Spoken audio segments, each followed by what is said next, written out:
हर हर महादेव, जय जय शिव शंभू।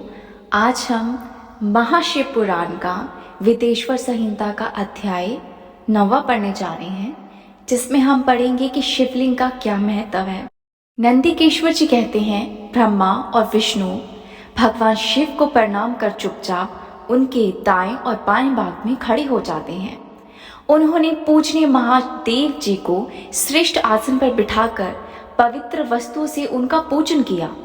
दीर्घ काल तक स्थिर रहने वाली वस्तुओं को पुष्प वस्तुएं तथा अल्पकालीन तक टिकने वाली वस्तुओं को प्राकृतिक वस्तु कहते हैं। हार, निपुर, कियूर, किरीट, मणिकर्ण्य कुंडल, योग्यवतीत, उत्तरी वस्त्र, पुष्पमाला, रेशमी वस्त्र, हार, मुद्रिका, पुष्प, तांबूल, कपूर, चंदन एवं अगरू का अनुलेप, धूप, द्विग, श्वेत, शस्त्र, व्यंजन, ध्वजा, चंवर तथा अनेक दिव्य उपहारों द्वारा जिनका वैभव प्राणी और मन की पहुंच से परे था, जो केवल परमात्मा के योग्य थे, उनके ब्रह्मा और विष्णु ने अपने स्वामी महेश का पूजन किया, जिनसे प्रसन्न होकर भगवान शिव ने दोनों देवताओं से मुस्कुराकर कहा, पुत्रों, आज तुम्हारे द्वारा की गई पूजा से मैं बहुत प्रसन्न हूँ। इसी कारण यह दिन परम पवित्र और महान होगा। यह तिथि शिवरात्रि के नाम से प्रसिद्ध होगी और मुझे परम प्रिय होगी। इस दिन जो मनुष्य मेरे लिंग अर्थात निराकार रूप की या मूर्ति अर्थात साकार रूप की दिन रात निराहार रहकर अपनी भक्ति के अनुसार निश्चय भाव से यथार्थ पूजा करेगा, वह मेरा परम प्रिय भक्त होगा। पूरे वर्ष पर निरंतर मेरी पूजा करने पर जो फल मिलता है, वह फल शिवरात्रि को मेरा पूजन करके मनुष्य तत्काल प्राप्त कर सकता है। जैसे पूर्व चंद्रमा का उदय समुद्र की वृद्धि का अवसर है, उसी प्रकार शिवरात्रि की तिथि मेरे धर्म की वृद्धि का समय है। इस तिथि को मेरी स्थापना का मंगलमय उत्सव होना चाहिए। मैं मार्गशीर्ष मास में अर्द्रा नक्षत्र से युक्त पूर्णमासी या प्रतिपदा को ज्योतिमय स्तंभ के रूप में प्रकट हुआ था। इस दिन जो भी मनुष्य पार्वती सहित मेरा दर्शन करता है अथवा मेरी मूर्ति या लिंग की झांकी निकालता है, वह मेरे लिए कार्तिकेय से भी अधिक प्रिय है। इस शुभ दिन मेरा दर्शन मात्र से पूरा फल प्राप्त होता है।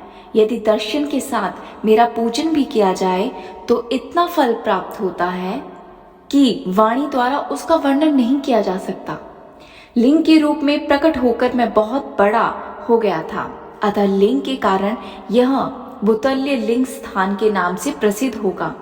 जगत के लोग इसका दर्शन और पूजन कर सके, इसके लिए यह अनादि और अनंत ज्योति स्तंभ अथवा ज्योति में लिंग अत्यंत छोटा हो जाएगा। यह लिंग सब प्रकार के भोग सुलभ कराने वाला तथा भोग और मोक्ष का एकमात्र साधन है। इसका दर्शन, स्पर्श और ध्यान प्राणियों को जन्म और मृत्यु के कष्टों से छुटकारा दिलाने वाला है। शिवलिंग के यहाँ प्रकट होने के कारण यह स्थान अरुणाचल नाम से प्रसिद्ध होगा तथा यहाँ बड़े बड़े तीर्थ प्रकट होंगे।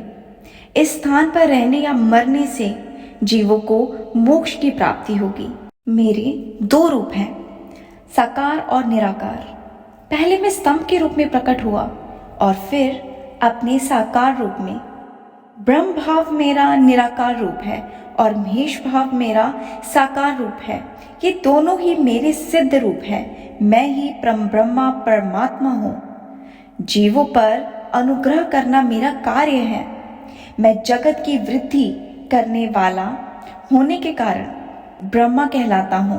परम ब्रह्मा से यहाँ पे जो मतलब है वो ये कहना चाह रहे हैं कि जगत के पिता है, जगत के पालनहार हैं, तालनहार हैं। आगे बढ़ते हैं।